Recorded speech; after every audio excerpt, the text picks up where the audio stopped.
All right. Well, good morning. It's great to have you. I don't want to play around. We're just going to jump right in, if that's okay. But it doesn't matter if it is or isn't, because I'm in charge, so we're doing it anyway. So last week we started this series. Not start a series, but we were continuing our series. 13 weeks, man. That's ridiculous. I know. Trust me, you're probably like, come on. But here's the reality. Try preaching it. I can't wait to get to normal sermons, not feeling stuff, okay? But then there's a part of me that wonders, is there a reason why God keeps holding me in this place? The answer is yes. Because He loves me, right? And He wants to grow me and teach me and help me become the man that I'm supposed to be, and that's hard. Because I don't like looking at this stuff. I don't like feelings. I've told you that. Not that they're bad, they're good, right? But the problem is, for so long in my life, I've just pushed it all away, and so now I'm being invited to explore this, and it's hard. It's hard, and today will be hard, right? For some of you, today will be really hard because I'm talking about loss, continuing the conversation on loss. But the loss I'm going to talk about today is the loss of someone.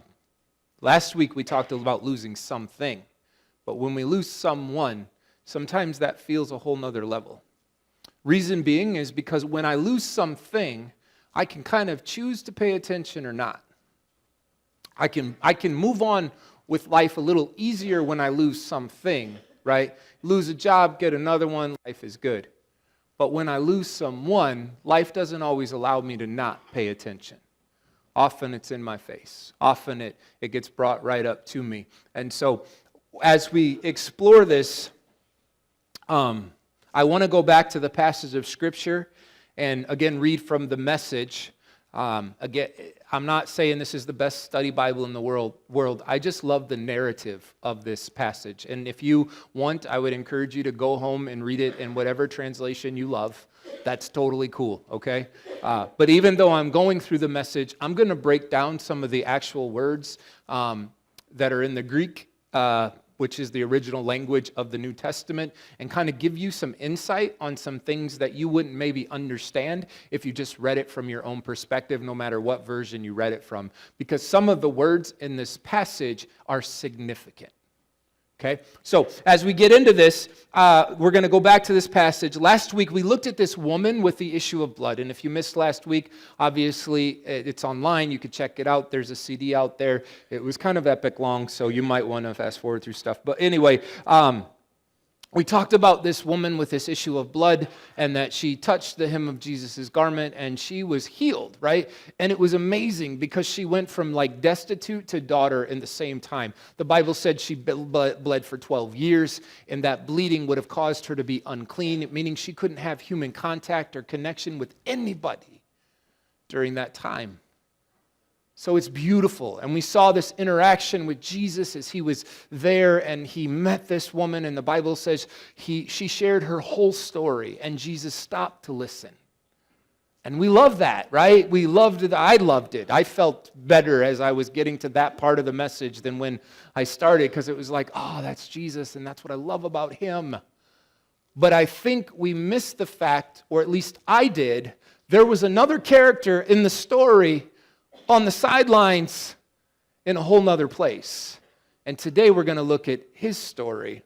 So we'll just start again from the beginning and just read this so you can understand. Mark 5:21-24. Don't worry about if you don't have the Message, just hang out with me. It says, after Jesus crossed over by boat, a large crowd met Him at the seaside. One of the meeting place leaders named Jairus came. When he saw Jesus, he fell to his knees beside himself as he begged, "My dear daughter is at death's door. Come and lay hands on her so she will get well and live." And Jesus went with him, and the whole crowd tagging along, pushing and jostling him. So we meet this new character, Jairus. His daughter is dying. Comes to Jesus and he falls before him. He's like, "My daughter is dying. I need you." We read that and we're like, makes sense. Why would you not do that? That would not be something that a religious leader who was in charge of the synagogue would most likely do at the time. You had people to do that bidding for you. You didn't run to go get nobody. You sent people to go get them. And at the mention of your name, everybody came. Because you were somebody. So what was it that caused this man to go, I'm going to go myself? And could you imagine the conversation he would have had with his friends? Where are you going? Your daughter is dying. She may not make it the next hour. What are you doing? I'm leaving. It was probably a weird conversation he had to have with his wife. Why would you leave me right now? I need you. I got to go because Jesus is coming and he might be able to heal. What do you mean? Why would you go get him? The Jews did not like Jesus at this time. He was doing things that made no sense to them. He was upturning the entire religious system. They're like, what are you doing? I'm sure he had friends going, you know who you are, right? You know what your job is, don't you? Like, you're in charge of this entire synagogue, and this guy's talking about tearing down the temple in 3 days and rebuilding it. What are you thinking? We don't know what happened. All we know is it didn't matter. He says his plea, my little daughter is dying, please come. He is on his knees before Jesus pleading. The literal word there means to request, to implore, to appeal, to entreat. Here's this man of significance and prominence on his knees, on his face before Jesus in his fine robe, because he didn't wear anything but, now covered in dirt as he falls and crumbles to his knees, begging Jesus, would you please come? I don't know what else to do. I'm desperate and I need you. Last week we talked about this biblical idea of grieving. I don't know about you, but for me, I don't really understand grief. And in this series, it's helped me to, especially these last two messages, to understand grief a little bit more. But as we talk about this biblical idea of grieving, the first phase of grieving is I pay attention to it. I become aware of it. I lean into it. I recognize it. That's why what I said earlier, it's easier sometimes to grieve stuff and something than it is, or it's easier to not pay attention to something than it is to pay attention to someone. Because something, I can fill those spaces somewhat quicker. But when I lose someone, that's different. That's different. That's harder. That's a little bit more intense. It's a little less that I can get around that. And Jairus is now paying attention to his situation. Again, think about that. He left his dying daughter to get to Jesus. Could you imagine that? She's dying. Life support. I got to go. I'm going to get him. But what if she takes her last breath and you're not here? I've got to try. I get that, man. I cannot sit in a problem and not try to bring a solution, right? I could understand the desperation of this father. I got to do something. This sitting and waiting and watching her die slowly is not working for me. So I got to go and figure something out. So he left his daughter to come get Jesus. Life is not allowing him to not pay attention. It's not giving him a pass. And some of us, our great loss is what actually causes us to start paying attention to our life. Life is going along just fine till that day, till that phone call, to that situation, to that diagnosis, to that slip that lets you know you're no longer employed here, right? Those are hard moments. This is going to be a hard message. It's quiet, and it's cool with the quiet today. Not too many people want to shout for this. We spoke this last week, and I would say it again. Grieving is not possible without paying attention to our hurt, our anger, and our sadness. And last week, we talked about a lot of things we tried not to pay attention to. Not sure about you, I love distraction. I don't like to sit in my stuff. I would much rather distract myself, okay? I do it really well. Work is one of the ways I distract myself really well. Man, I can get busy, and the crazy part is I get celebrated for my busyness. And I'm not saying I'm not doing some good stuff in my process, but the reality is this. Typically what I'm doing is just trying to distract myself so I don't have to be alone with me. Because when I even get the moments to be alone with me, I don't like to be alone. So I'll fire up video games or I'll put some mindless thing to watch on TV. I just don't want to be alone. And it's hard because it's a coping mechanism that I've developed my whole life. And there was a season in my life that it absolutely saved me. And now I'm in a season where it's absolutely holding me back from moving into the next thing God has for me. And that's hard. Because I'm like, seriously, Jesus, you're going to take away like my little pacifier? Like, it's like a little kid, right? Like, he's like, come on, we don't need that no more. You're walking around sucking on that thing all the time, and like, I've got something different for you. And you're like, but seriously? Like, I like it. Last week, actually this week, Jarius can no longer do that because it's not, and here's something significant. If you read this passage of Scripture, I think Luke records it this way. This is not just one of his 12 kids, this is his only daughter, the Bible says. The apple of Daddy's eye. Daddy's girl. He has to do something. Have you been where Jarius is? You get the idea that he's Daddy's girl, and he's so grief-stricken, and the whole crowd is tagging along and pushing and jostling Jesus, right? That's what Scripture says. In fact, it goes, my daughter is death's door. Come lay hands on her so she will get well. And Jesus went with him. And the whole crowd tagging along, pushing and like jostling him like Jesus. Like he's trying to get somewhere. You understand, in this time, people were like, Jesus was viral. He would blow up any place he went. As soon as somebody found out he was there, word would spread and hundreds and thousands of people would start to come around him.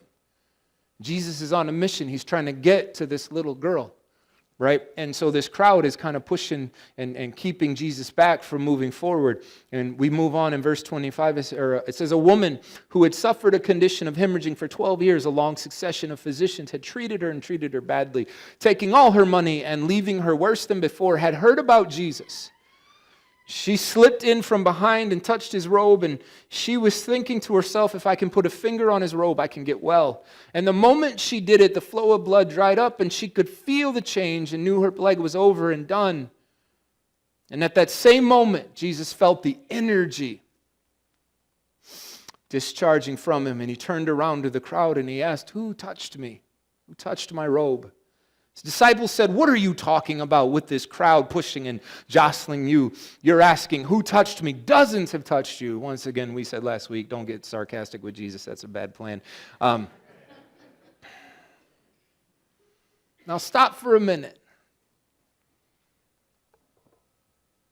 Man of renown, man of reputation, man who has humbled himself and fallen before this Jesus and said, I need you. And Jesus goes, I'll come. And they're making their way, and as they're making their way, I wonder if Jairus is saying, why aren't we running? Why are we walking? And what is it with these people that keep slowing us down? Can't you just push them out of the way? Do you understand? You don't understand, Jesus. She's going to die.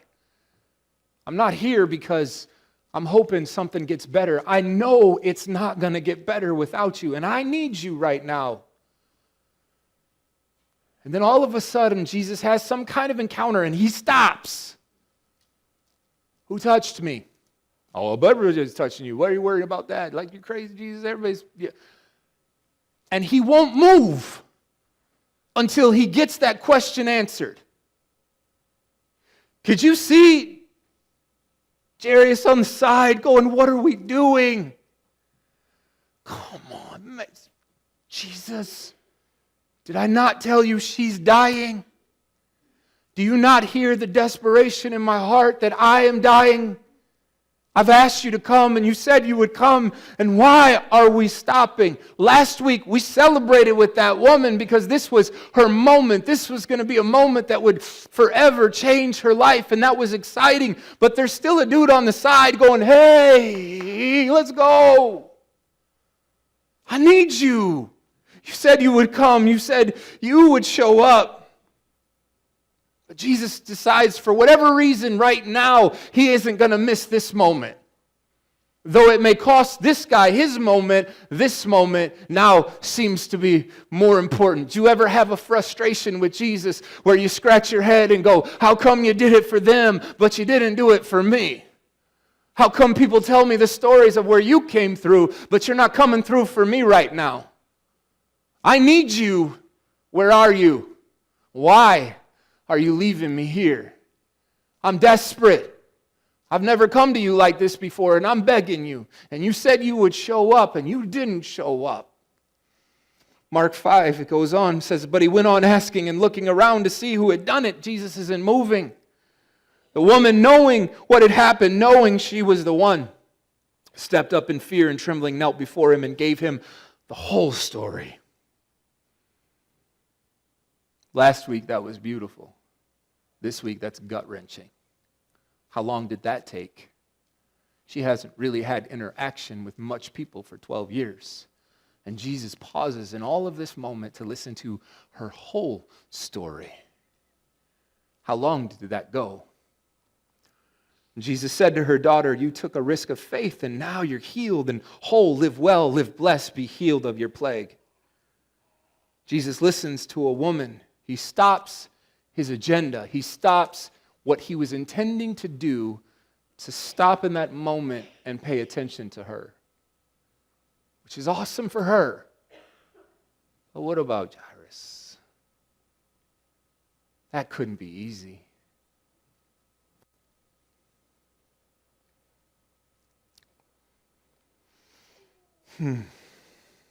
I feel for that guy. This woman is going from destitute to daughter. And here's this desperate daddy begging Jesus, please.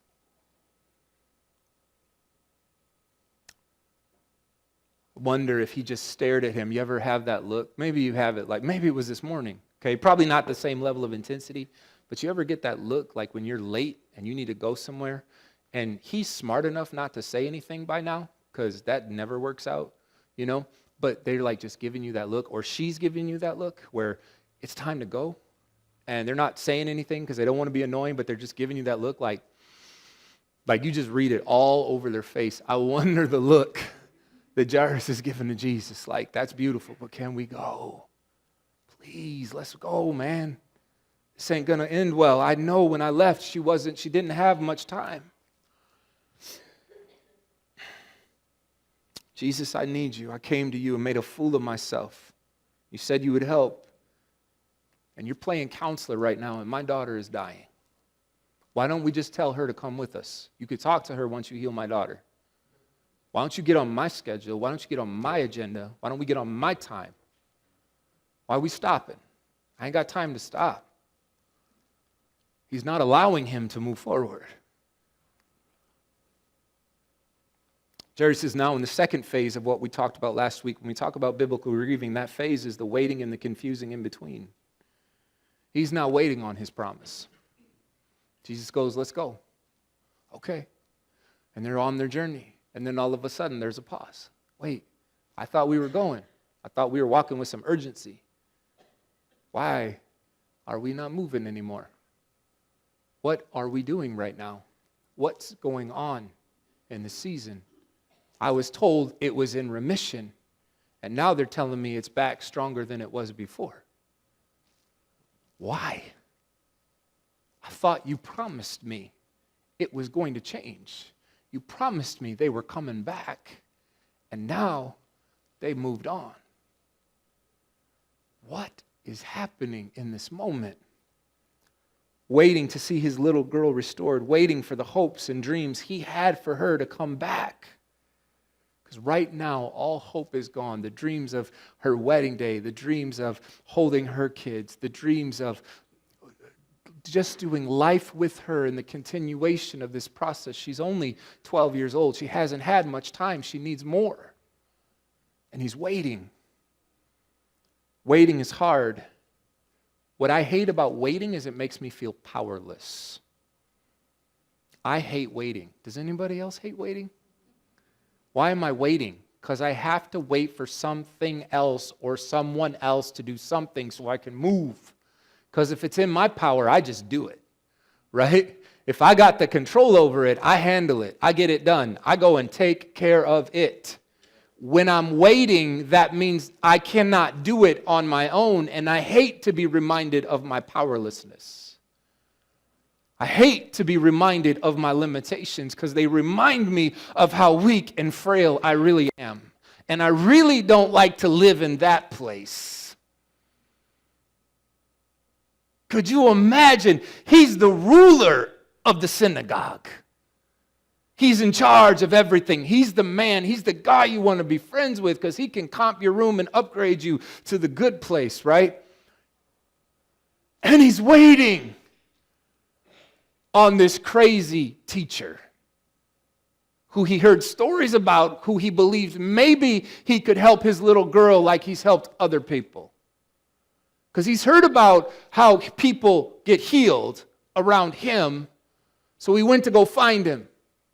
And he wouldn't let his friends go for him. He said, no, I need to go because I know if I show up, if I'm the one that makes the petition, he'll come because I'm Jairus.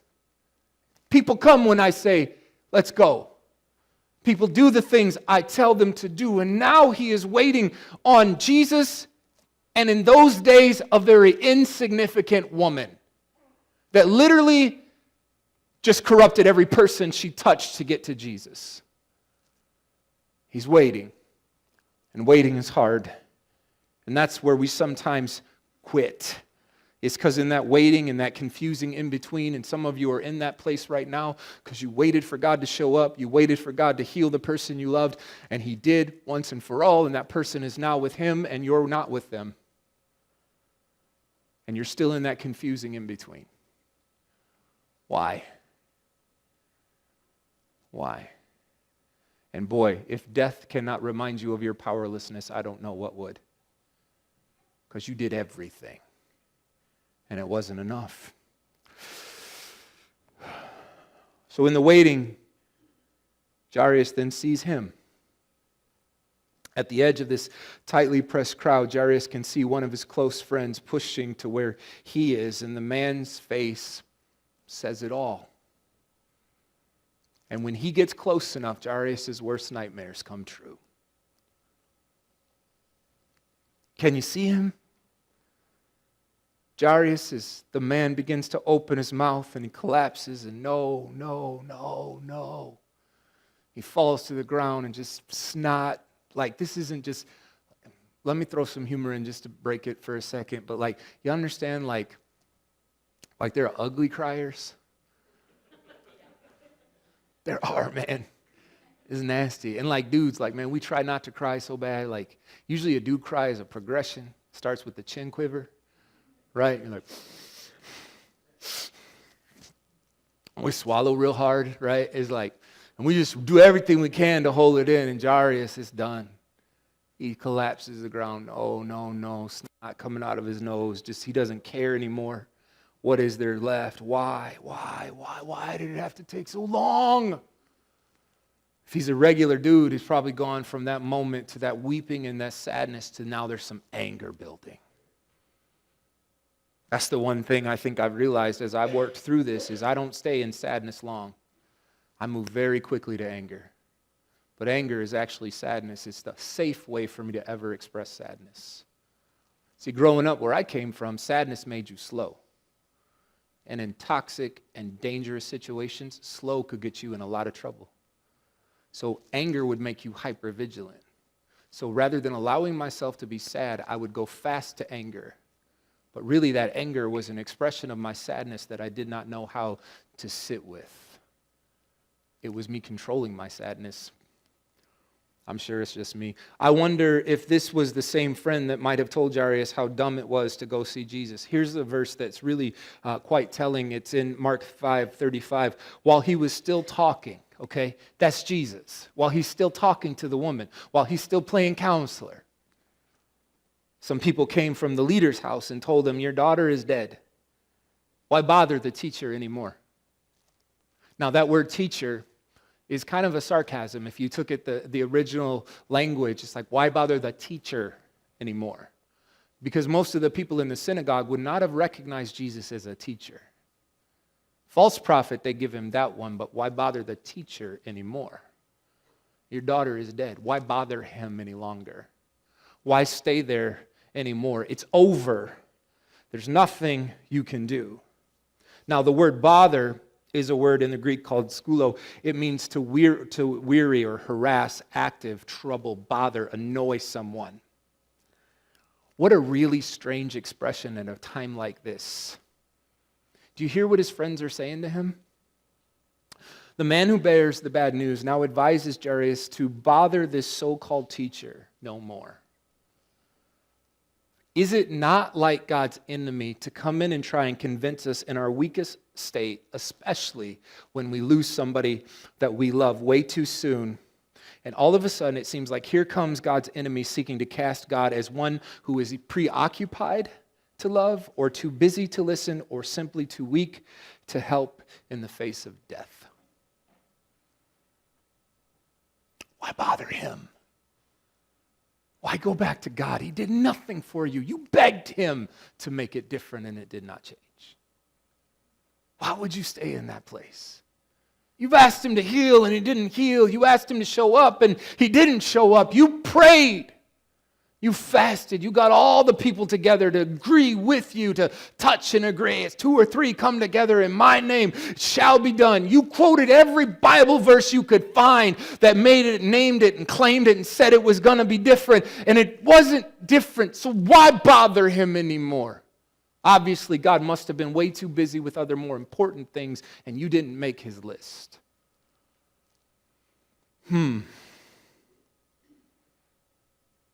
And the sad part is how often do we believe such words in those moments? How often do people walk away from God in some of the darkest places of their life? Why? Because the enemy will send his messengers, and sometimes they're in the forms of good people who would say things to you like, it's time to move on.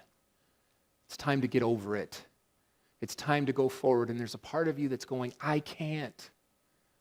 And you feel bad for whatever reason, and you're trying to do it, and it's like, but he didn't do it. He left me. He abandoned me. He dropped me in this moment, and what am I supposed to do with all this? And we believe those things, and it leads us then to something we talked about last week. With all forms of loss, whether it's a loss of something or situation or someone, it usually brings us, every one of us, to a question of why. I've been to 2 funerals this week. One was 45 and one was, I believe, 56. Why? Too young. Either way you slice it, too young. Why? We could answer some of those questions, but that's not enough, because why wasn't something enough to make that not happen? The one was a detective who had retired in 2018 and set up his wood shop and gets to enjoy. And he, oh my gosh, what a man. He did the worst crimes against children in all of Manitowoc County. He dealt with the worst of the worst, and finally got to a season of his life where he can go, and now he's gone. Why? His wife gave him up so many times to serve us, and now she has the season to be with him, and they get 1.5 years and gone. Do you understand that question, why, is very much okay? If you're in this place and you're in a season of loss and you're saying, why? That's fair. Too often our theology doesn't allow us that place or that space to have those moments, because we get upset that we're not moving on, or we're not rejoicing in the Lord always. And again, I say, I'm not in a rejoicing moment. I'm pissed off right now. It's hurting too bad to rejoice. I can fake it for you if you need me to, but then I'm going to go home and the real me's coming out. I'll put my show on for you. That way the church people don't ask me a bunch of dumb questions. They're going to ask them anyway. How you doing? How you think, dummy?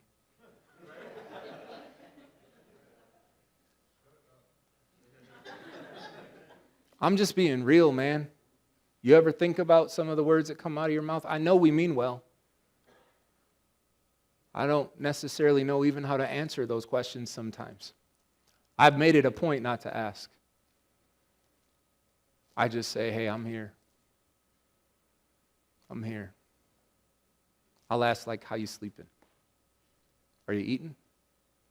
Right? And ask, I'm not trying to get into all the feelings. Give me practical application. I just need you to eat. Because there's some people, loss does that. They just don't want to even eat. Can't sleep because the night kills you.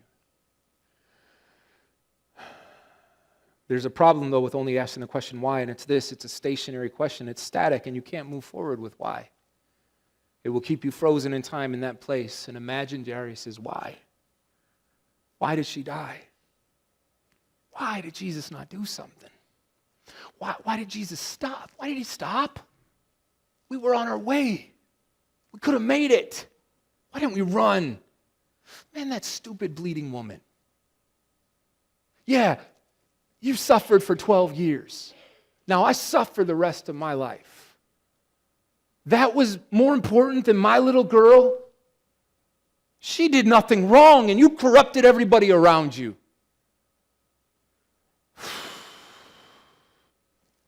Why did I even come to find him? I could have stayed with her. I could have been there with her when she closed her eyes for the last time. I could have embraced my wife as she collapsed. And I came to find you because you were going to do something. And you stopped when you were on your way. Why? Sadness, anger. It's okay. It's okay to let yourself feel every bit of those emotions. So why me and why now? And now I wonder if he's so gut-wrenched. You ever have those moments where it hurts so bad that words don't even come out of your mouth? He's just mouthing the words. Why? It's just killing him. And in the midst of all of this interaction, here's a cool moment, right? Jesus hears his conversation with his friend. Mark 5:36, Jesus overheard what they were talking about and said to the leader, he said to Jairus, don't listen to them, just trust me. Hey, don't listen to those haters. Don't listen to those people talking. No. Don't listen to them. You trust me. I'm still here. I'm still present, and I ain't done. We ain't finished here. Don't listen to them. You just trust me. I kind of was imagining the scene. I can't imagine it without seeing Jesus actually put his hand on the man's shoulder and say, hey, I know what life is telling you right now. I know what they just told you, but don't listen to them. You trust me, son. Trust me, because I'm not done in this yet. I've still got a plan and a purpose. Here's the reality. There comes a place, and this is true for every person in here, when even the solid faith buckles. We hope against hope, and then our hopes are dashed. We are tempted in those moments to give up and walk away. We had the strongest faith, and feels like it's just falling apart. It's like a sandcastle now, but Jesus, he doesn't let us go so easily. This is where Jesus is, right? He's not letting you walk out. He's not letting him leave. He's not letting Jairus just go back with his friends because he's got stuff to do. You understand, in those days, grieving and funerals were an event.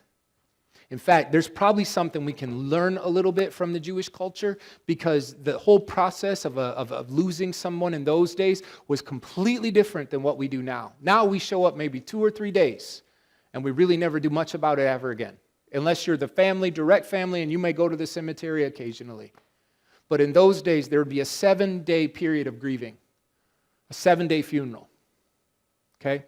That would then be followed by 30 days after that. And they literally were people that were paid to come and mourn at the house. And then there would be an 11th month process of a continual remembrance of the situation. And then when you get to the 1-year anniversary, there would be a special service at the synagogue to remember and commemorate that person again. And then, for the rest of time, there were 4 different services throughout the year in the Jewish calendar where you would come and remember the ones you've lost, specifically just for that. And there were different processes that people would do. There were certain ones that the mourners, the Bible's, what they would do according to tradition is they would literally, as soon as somebody died, they would rip their clothes, creating a symbolic understanding that my life has now torn apart and it will never be the same again. And that's okay. I think they just understood grieving a lot better than we do because we so quickly, especially in our culture, we feel it. And we want to move on, we want to move forward, we want to get on with life, we want to just go on with the next thing. And that's not what this is supposed to be. And you understand that whole system of grieving was set up by God. who created us and knew us, who knew what happened. You understand now when we preach the sermon about Lazarus, and the Bible says that Jesus flared, his nostrils flared. Do you understand why he was so angry? He knew what death did. He knew the destruction and the wake that caused. And the Bible says as soon as he flared with anger, then he wept. The Bible literally says Jesus wept. That gut-wrenching weeping. Why? Because he understood this.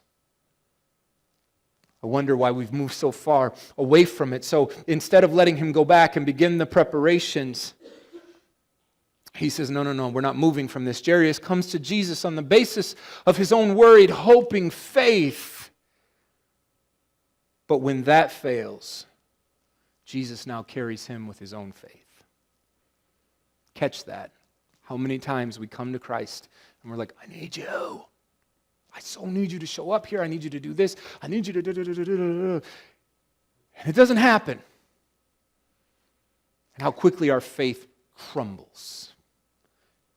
And Jesus won't leave Jairus in that place. He now says, okay, Jairus, you've done the best you can with what you had, but now we're going to live in my faith.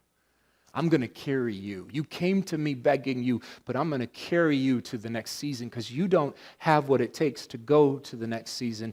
And that, to me, is what some truth that we're talking about in this stage of grief. So the first thing is we pay attention. The second is we sometimes have to sit in the waiting and the confusing in between. But there's a promise at the end of this grief that the old will always birth the new. So your old faith, the faith that didn't move mountains, the faith that came to me like, oh, I'm not sure. Now, if you will allow me, I will come into that place and I will resurrect something brand new inside of you. You will start having my faith. Your faith was all right, but your faith was not enough. It's my faith that will sustain you in the next season of what you're about to go through. My faith now. And that's the thing, is too often if we stay stuck in the waiting and the confusing in between, which is easy to do, or we just try to push it down and move forward and we don't allow it to finish its process, then the old never gives birth to the new, and it is just a loss. We're just losing and hurting, and nothing good is really coming of it. Oh, you can throw your cliche out, oh, what doesn't kill me makes me stronger. No, you just die slowly. Because as soon as somebody touches up against it, it crushes you. Or now you do anything you can to not pay attention to what didn't kill you. And the reality is some of us, we just wish it did. Because it might have been easier to keep moving.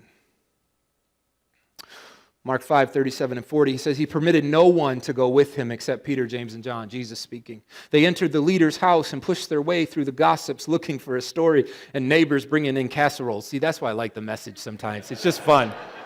Jesus knew, right? It's just fun. They're bringing in their casseroles, and Jesus was abrupt. Jesus is not playing. Why all this busybody grief and gossip? He was in church, it sounds like. The child isn't dead, she's sleeping.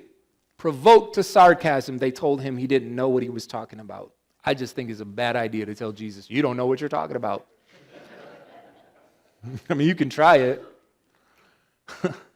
Mark 5:40-43, but when he had sent them all out, he took the child's father and mother along with his companions and entered the child's room. He clasped the girl's hand and, hold on, let me not finish that second. Do you understand why he did what he just did?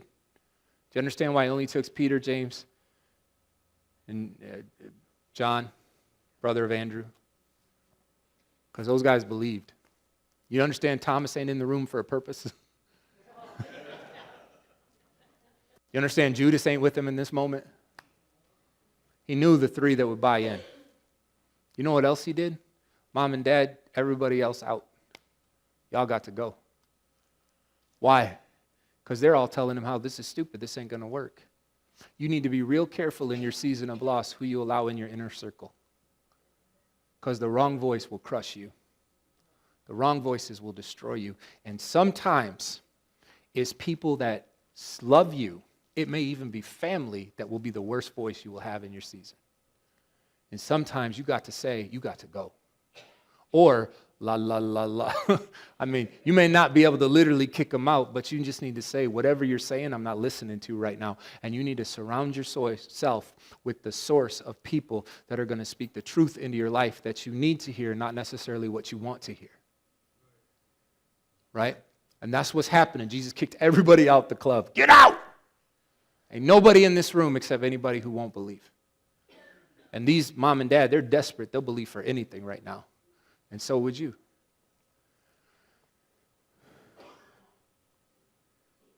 He clasped the girl's hand and said, Talitha cum, which means little girl, get up.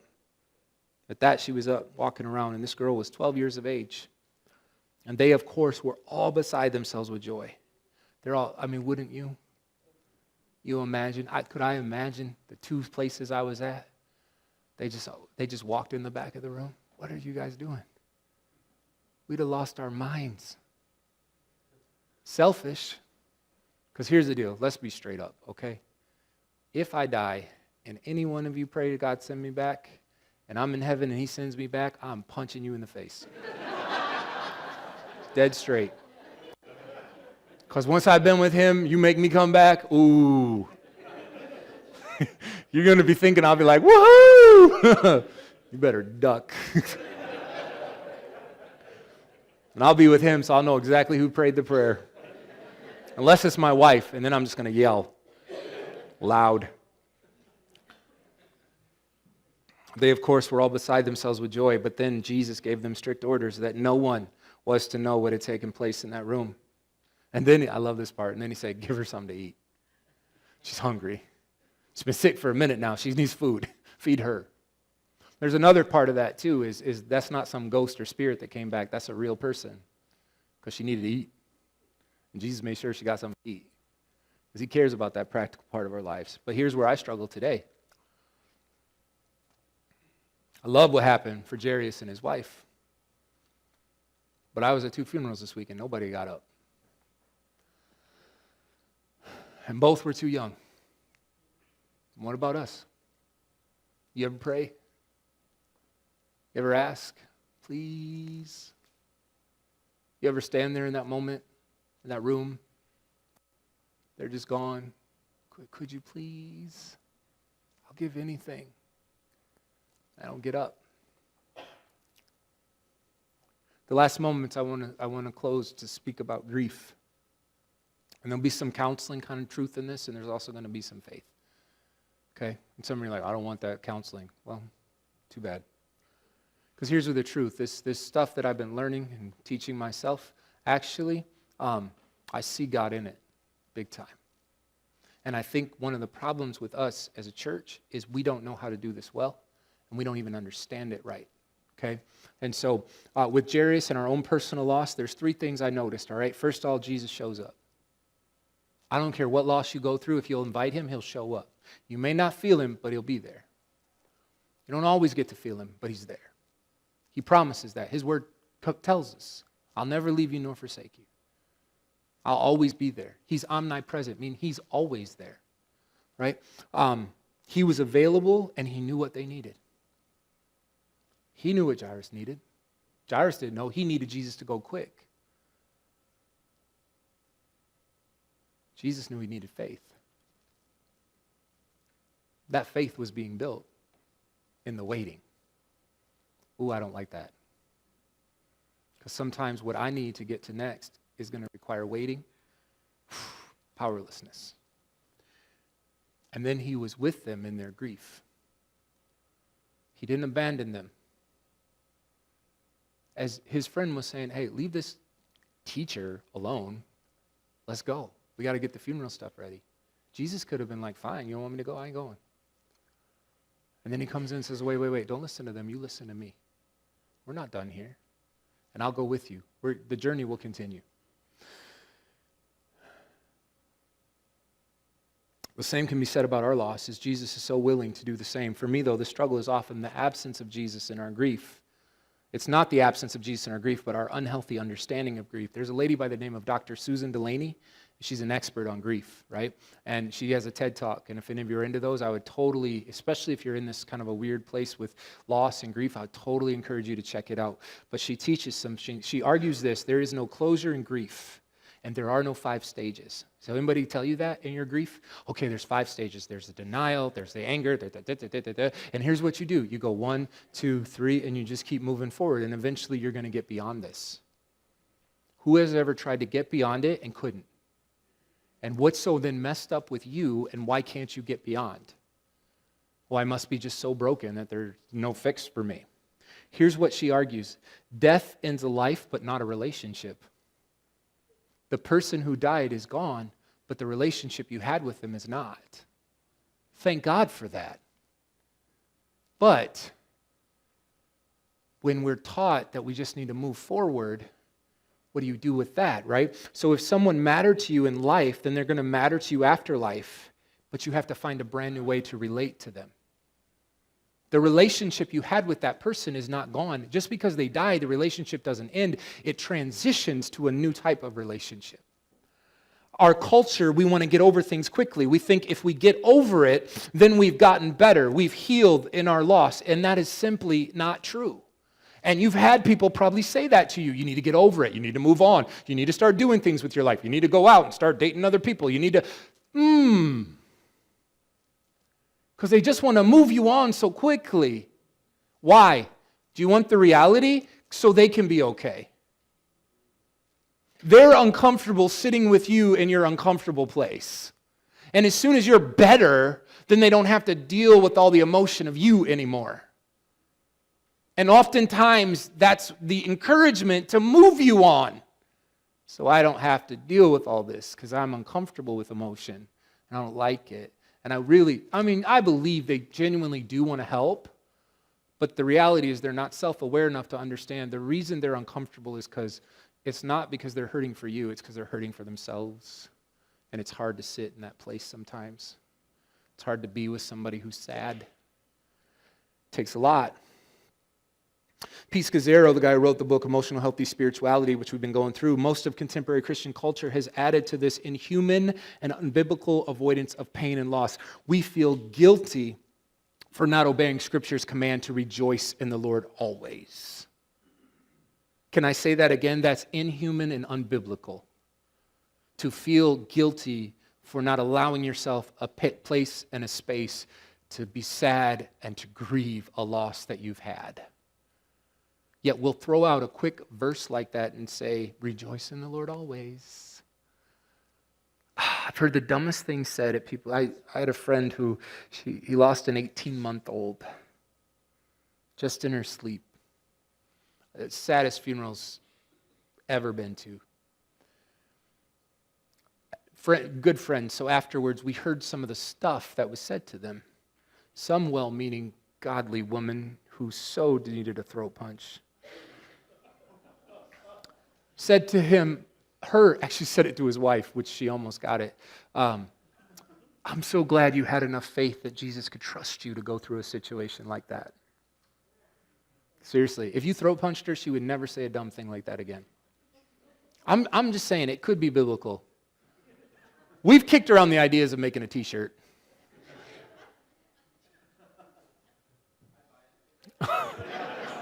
I'd flip and wear it. Our culture typically interrupts losses as alien invasions that interrupt our normal lives.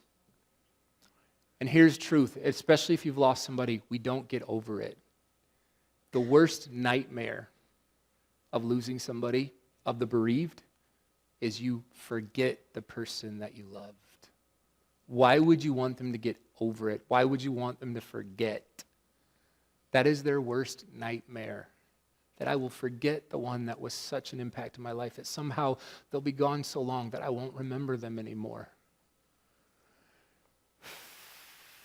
Dr. Delaney says, too often when we talk about grief or someone we love, we talk about it like we're talking about the flu. Go ahead and put that illustration up. So this is how we come to understand grief, is it's something we go through and we get over and get better. So grief happens and it fills our space, it fills our jar. And as time goes on, the grief begins to get smaller and smaller. And then if you would do a continuation of this process, eventually the grief will just go away. It will no longer be a part of your reality. It will no longer be a part of your existence. The grief is gone. I've gotten over it. I've moved forward. Life is better now. I've found something new. Many of us struggle because it's not going away.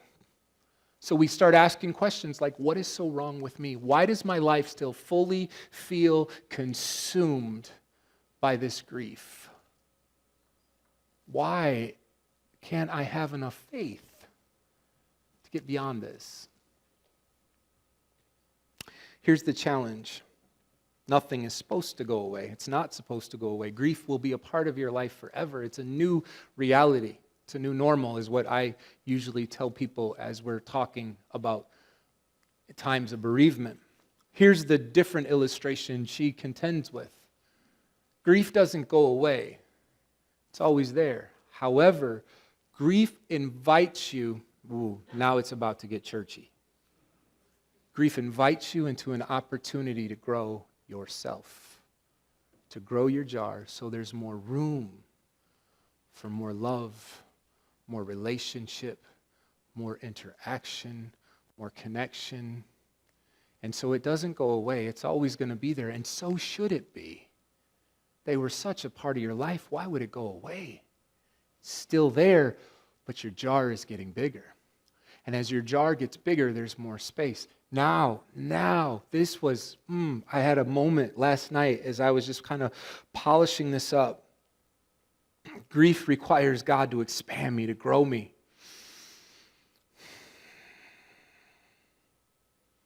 We don't have to move on, we can move forward.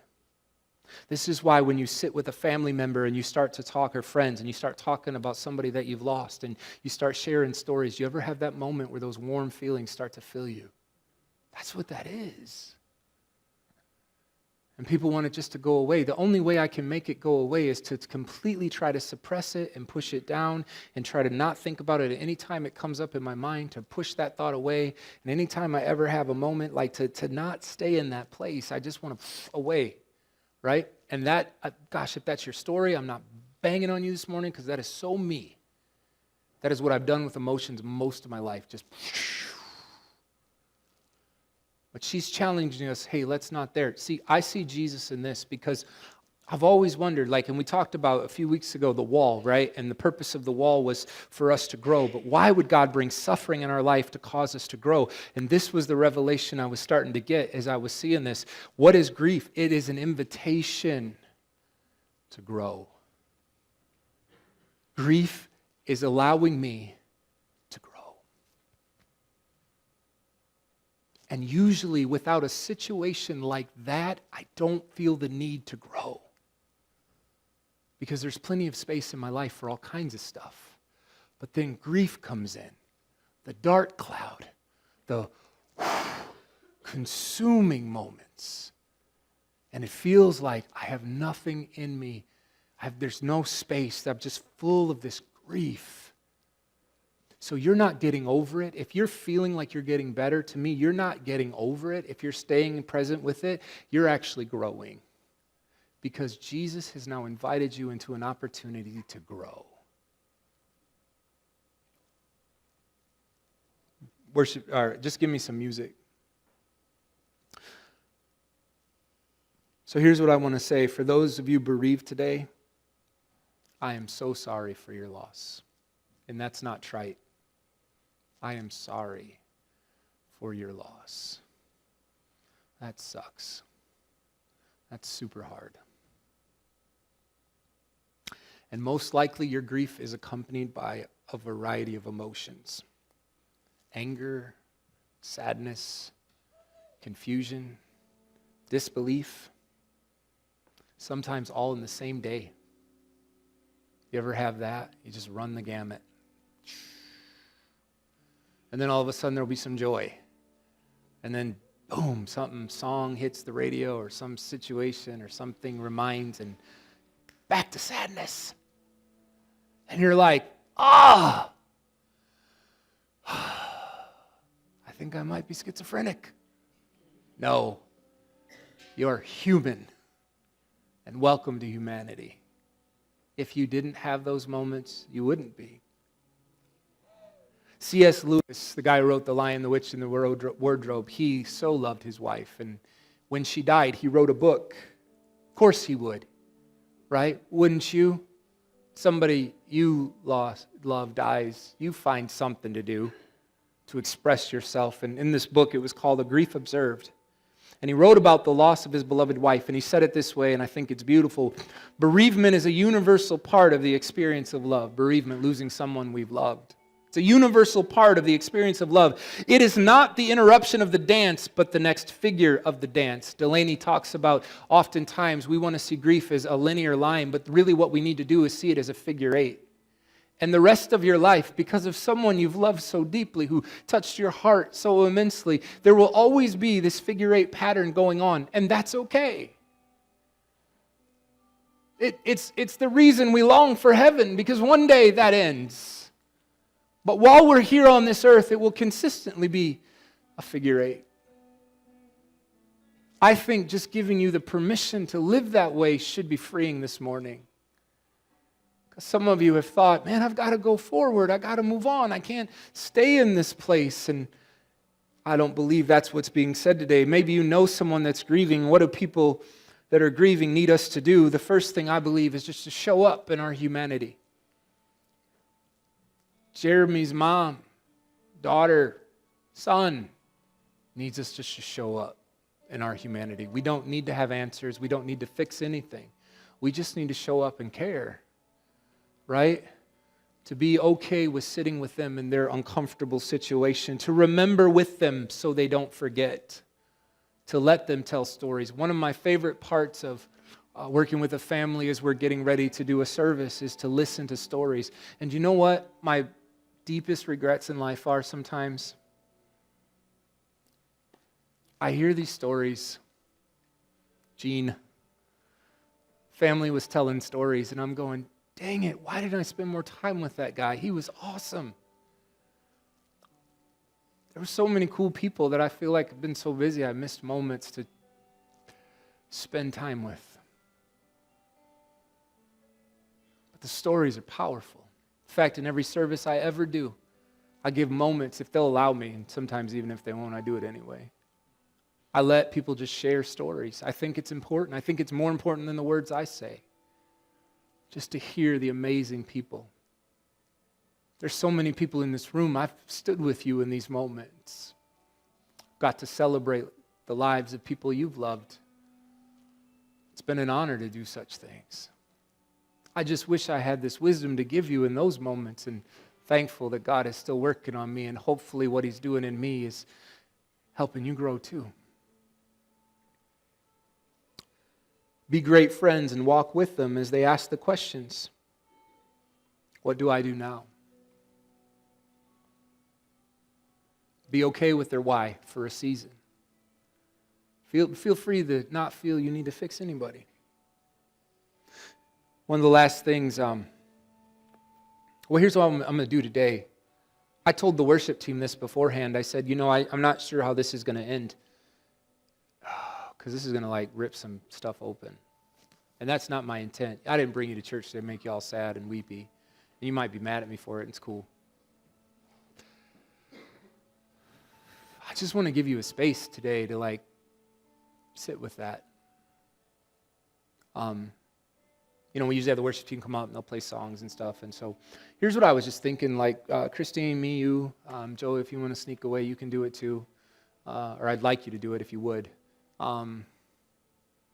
Just want to make ourselves available to pray with people.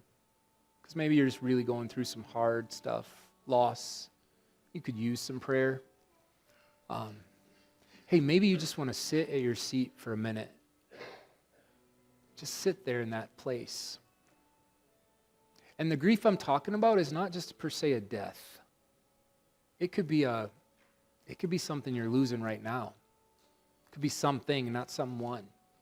And those losses are just as real. Losing a relationship is super hard. losing a dream or hope is crushing sometimes. I just believe that in this moment, like Jesus kind of wants to just show up and just kind of be present with you. Maybe you just want to just be close to your family. Just hold hands, pray. Maybe you just want to cry. That's okay. No passing tissues. I learned that in my journey group. We don't pass tissues because you know what that says? Stop crying. So I don't do that anymore. I mean, snot could literally be coming down their face. And I'm like, I ain't passing it. It's true though, isn't it? We're so good at like, hey, here you go, stop. There's plenty of tissues around. Well, you can get some. And if you ask somebody, it's a different story. I'm going to pray. Before I do, I close with this thing. Close your eyes, please. Our losses are real, and so is our God, the living God. There are many rich fruits that blossom in our lives as a result of embracing our losses.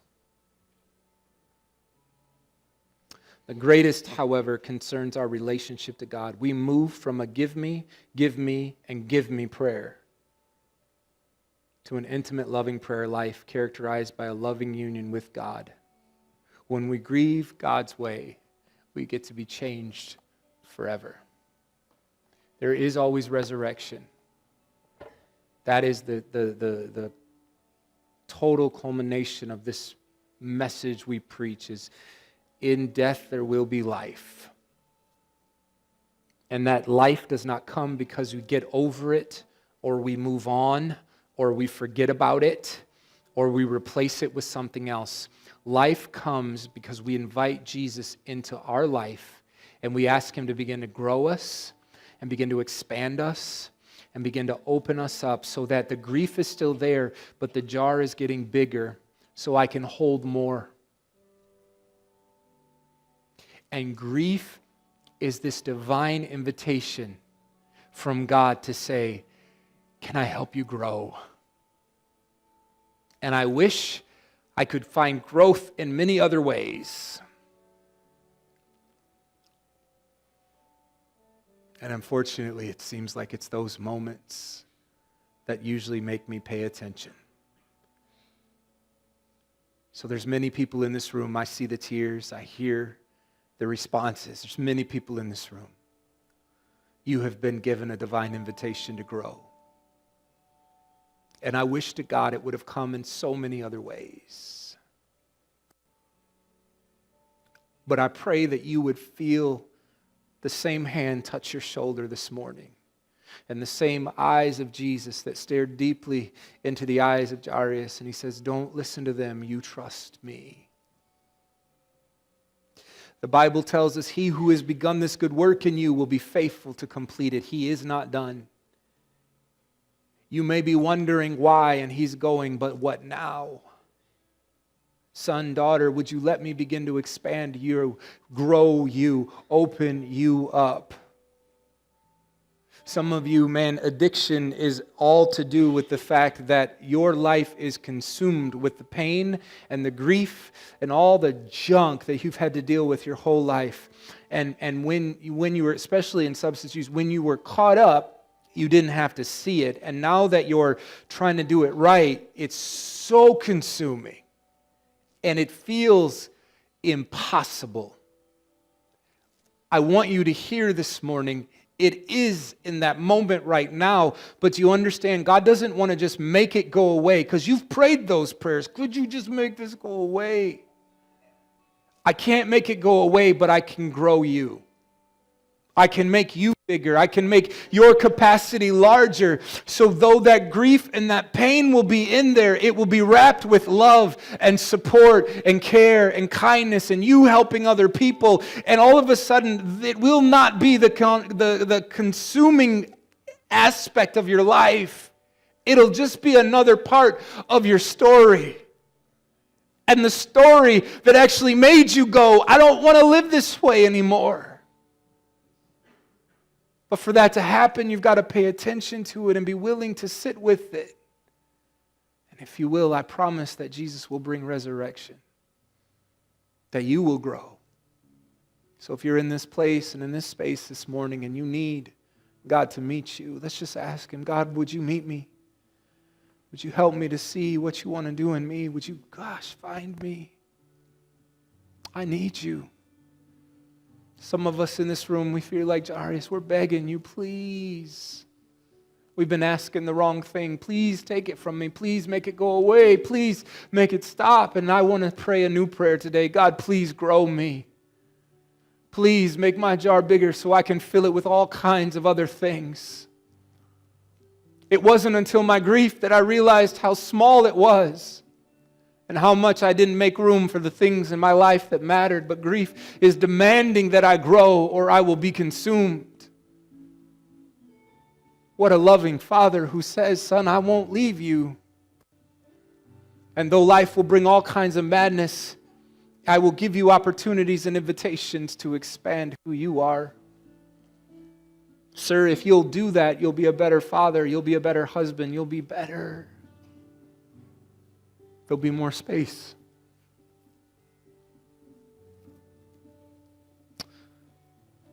So I'm going to ask Christine, Joey, anybody else that is part of our leadership that would like to come. Just make yourself available to pray with some people. You know what? Why don't we do this too? Why don't, you guys come on up forward. I just need a minute to go out. I'll come back in. I'll pray with people. I'll be somewhere in the back. That way you don't have to walk up front. It's not trying to get you moving. We're going to play a song, Amazing Grace. I told myself I was going to go shorter. Jeez. I just encourage you, don't run quickly. Give yourself a minute. If you've got a friend in here that you just would love to pray with you, go grab them. There's no formality to what we're doing right now. And if you just want to sit, do it. Can we take the lights down a little bit? I hate it when people see me sweat, you know? 1 second. Personally. Sure. If somebody wasn't a believer, was dying, do you believe in that last few minutes of his life when he was alive, he had a chance to do the right thing? So she's asking me, and this is right. My man died 3 years ago and he was not. Yeah. Yeah. My brother committed suicide. He was not with the Lord. Yeah. And my brother Mike was an atheist. He was with the Lord. They all died. Yeah. Where are they? That's what I can't get past. Right. Where they go? Right. Did they have time to say? Yeah. Because the only thing that saved me was coming back. It's been 47 years since I've been in the church. I know. Mm-hmm. Yeah.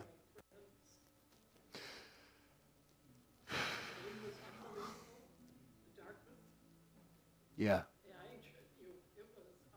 I believe you. So, talk about put preacher on the spot. No, it's all good. No, you know what though? But that's. Here's the reality. None of us have the answer. And there's not a lot of people that'll tell you that. Most people will try to tell you based on what they think or what they know or all that kind of stuff. Here's what I love. I am not God, and I've never been asked to be Him. Meaning I don't get judgment. I don't have to do it. It's not my place. Can somebody in a moment, in a space, in a time call out to Jesus? We saw it on the cross with the thief. He was never going to do a thing for Jesus but take a few more breaths and die. And he said in his last moment, would you remember me? And Jesus looked back and said, you'll be with me forever in paradise. Did they call out? Did they do those? I don't know. But I trust. No, we're fine. We can sit in this moment for a second. But I trust in Him who loves us. For God so loved the whole world, not just the people in church, that he gave his only Son, that none should perish, but all would have an opportunity to receive eternal life. I have never been to the other side to know who gets in and who doesn't. And I don't want to. When I go, I'm not coming back, right? So we ain't going to have that discussion. I can't answer all your questions, nor will I try. But what I will say, your grief did that exactly what we just said. It consumed you. And it was killing you. So you walked into this place a few weeks ago, asked me who the F I thought I was. Dude, I'm down with that. No, it's all, hey, you're going to call me out. I'll speak truth. And it wasn't bad. It wasn't bad. It wasn't bad. It wasn't bad. It wasn't bad because she said, something has so touched my heart that I've never experienced before. And I said, welcome to the Holy Spirit. Welcome to who Jesus is. Welcome to what this church is about. It's not about me. It's about having an encounter with Jesus. And you had that encounter, and your jar is growing. And what, can I answer your questions? I can't. And I wish I could. I wish I could say it definitively, but here's what I can say. Their lives will not be wasted because your choices you're making now are honoring everything they went through. And do I believe that God is big and able to do exceedingly abundantly all I could ever ask, think, or imagine? 100. So if you permit me to not answer that question, and just say,